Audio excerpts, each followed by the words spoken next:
आज विजय ऑफिस में बाबूजी के बारे में सोच सोच कर परेशान हो रहा था। कुछ दिन से उनकी तबीयत खराब चल रही थी, इसलिए वह जल्दी घर लौट आया।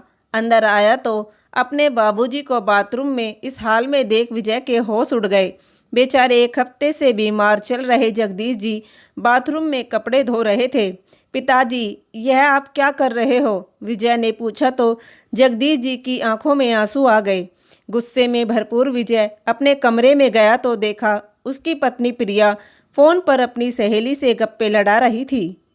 विजय प्रिया के बाल पकड़ सीधे अपने बाबूजी के पास ले गया और धक्का देते हुए बोला, यह सब क्या है? बाबूजी इस हालत में कपड़े धो रहे हैं और तुम बैठकर मजे से फ़ोन पर गप्पे लड़ा रही हो। हाँ तो कौन सी आफत आ गई, अपने ही तो कपड़े धो रहे हैं, प्रिया भी चिल्लाते हुए बोली। विजय बोला, यह काम तुम्हारा है, बाबूजी का नहीं, समझी तुम? देखो विजय, एक हफ्ते से तुम्हारे बाबूजी बीमार चल रहे हैं और अभी रिपोर्ट भी नहीं आई। पता नहीं इनको क्या बीमारी है क्या नहीं। मैं इनके कपड़ों को हाथ नहीं लगाऊंगी, सारा दिन खांसते रहते हैं। और हाँ, मैं ना ही इनके बर्तन साफ करूंगी, मैंने इनके बर्तन भी अलग कर दिए हैं। बहू के मुंह से ऐसी बातें सुनकर जगदीश जी का कलेजा छलनी हो गया। प्रिया की बात सुनकर विजय प्रिया पर हाथ उठाने को चला तो जगदीश जी ने बेटे का हाथ रोक लिया। बेटा, मेरी वजह से बहू पर हाथ मत उठा, इसमें इसका कोई कसूर नहीं है, यह तो मेरे बुढ़ापे का कसूर है। इतना कहकर जगदीश जी आंखों में आंसू लिए अपने कमरे में चले गए और जाकर अपनी पत्नी की तस्वीर के आगे फूट फूट कर रोने लगे। क्यों चली गई जानकी तुम मुझे छोड़कर? तुम्हारे बिना बिल्कुल अकेला पड़ गया हूँ मैं। तुम्हारे रहते हुए मैंने कभी हार नहीं मानी, लेकिन आज बिल्कुल टूट गया हूँ। आंखों में आए आंसुओं की धुंधलाहट जगदीश जी को उनके बीते हुए समय में ले गई, जब जगदीश जी अपनी पत्नी और बच्चों के साथ बहुत खुश थे। जगदीश जी के 3 बेटे थे। तीनों बेटों को जगदीश जी ने पढ़ा लिखा कर काबिलियत बना दिया था। सब बेटे अपने अपने पैरों पर खड़े हो गए तो एक एक करके तीनों बेटों की शादी कर दी। बड़ा बेटा नीरज, जो कि पढ़ लिख कर बाहर विदेश में चला गया और वहीं अपनी पसंद की लड़की से शादी कर ली। आज तक भी उसने माँ बाप को पलटकर नहीं देखा। दूसरे नंबर का बेटा सुनील, जिसने शादी तो माँ बाप की पसंद से की, लेकिन बहू को सास ससुर के साथ रहना रास ना आया और बेटों को अपने साथ ले जा घर जमाई बना लिया। सबसे छोटा बेटा विजय, माँ बाप के साथ और आशीर्वाद से आज सरकारी बैंक में अफसर है। विजय अपने माता पिता से बहुत प्यार करता था। दोनों बड़े भाइयों ने माँ बाप का साथ छोड़ दिया, लेकिन छोटा बेटा विजय बेटे होने का फर्ज अदा कर रहा था। सबसे छोटा और माता पिता के करीब होने के कारण विजय उनका लाडला था। विजय भी अपने माता पिता को किसी चीज़ की भी कमी नहीं होने देता था, लेकिन उसकी पत्नी को यह बात बिल्कुल भी पसंद नहीं थी कि वह अपने माता पिता पर खर्च करे। एक दिन तो उसने विजय के साथ बहुत झगड़ा किया। विजय, तुम्हारे भैया भाभी तो इन लोगों से पीछा छुड़ाकर अपनी मज़े से ज़िंदगी जी रहे हैं और इस बोझ को हम दोनों के ऊपर छोड़ दिया। प्रिया, तमीज़ से बात करो, वह मेरे माता पिता है और मेरे माता पिता मेरे लिए बोझ नहीं हैं। उन्होंने अपने जीवन में बहुत दुख देखा है। और रही भैया भाभी की बात, तो वह लोग जैसा आज कर रहे हैं आने वाले समय में ज़रूर भरेंगे। और यह बात तुम भी अच्छे से समझ लेना, क्योंकि औलाद तुमने भी जनी है। विजय प्रिया को बहुत समझाता था, लेकिन उसके तो एक भी पल्ले नहीं पड़ती थी। उसके दिमाग में तो बस एक ही बात बैठी हुई थी कि अगर वह लोग माँ बाबूजी का ख्याल नहीं रखते तो हम क्यों करें। लेकिन विजय अपनी पत्नी की बातों पर ध्यान नहीं देता था। जानकी जी और जगदीश जी अपने बेटे के विचार और उसकी सेवा से बहुत खुश थे।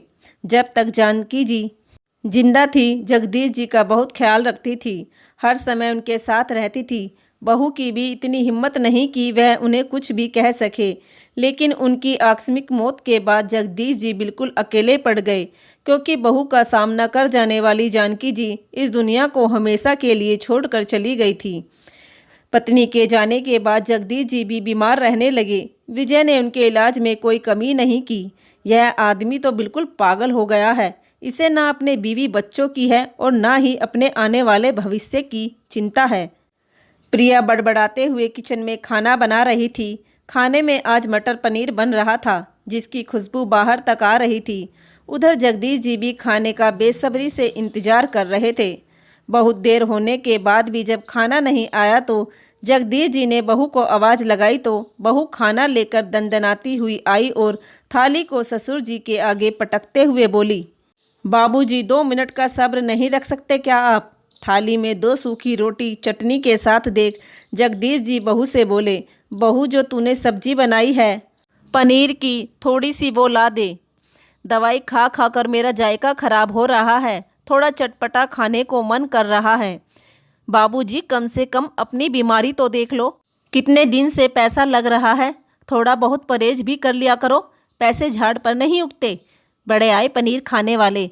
बहू की फटकार सुनकर जगदीश जी अपना मन महसूस कर रह गए। और हाँ, खाना खाकर अपने बर्तन साफ करके बाहर एक तरफ रख देना।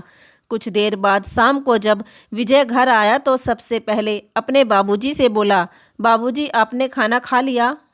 हाँ बेटा मैंने खा लिया। आज मैंने आपके लिए पनीर बनवाया था, आपका बहुत दिन से मन कर रहा था ना?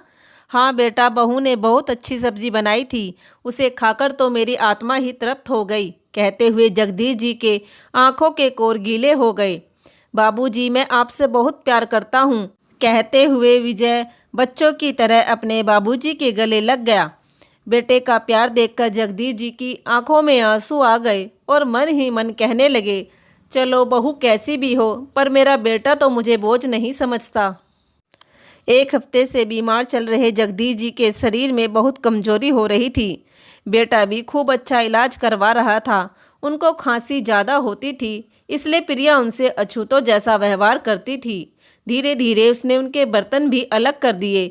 विजय प्रिया की आदतों को जानता था, वो उसे समझाता भी था, लेकिन प्रिया उसके सामने तो ठीक ठाक रहती, लेकिन उसके ऑफिस जाने के बाद जगदीश जी के साथ बहुत बुरा व्यवहार करती।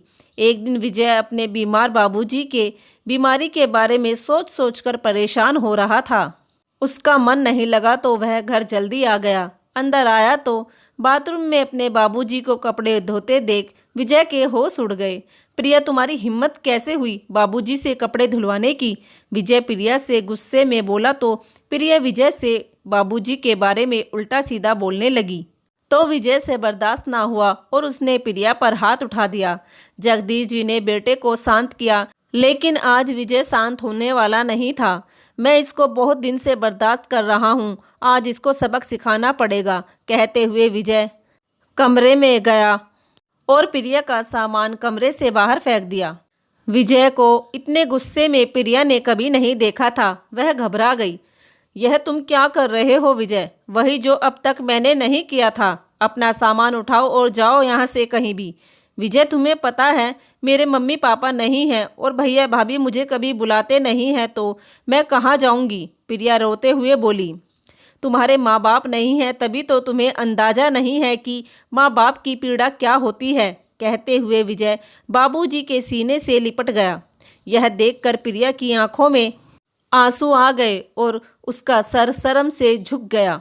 वह हाथ जोड़कर बाबूजी के आगे खड़ी हो गई और अपनी गलती की माफ़ी मांगने लगी।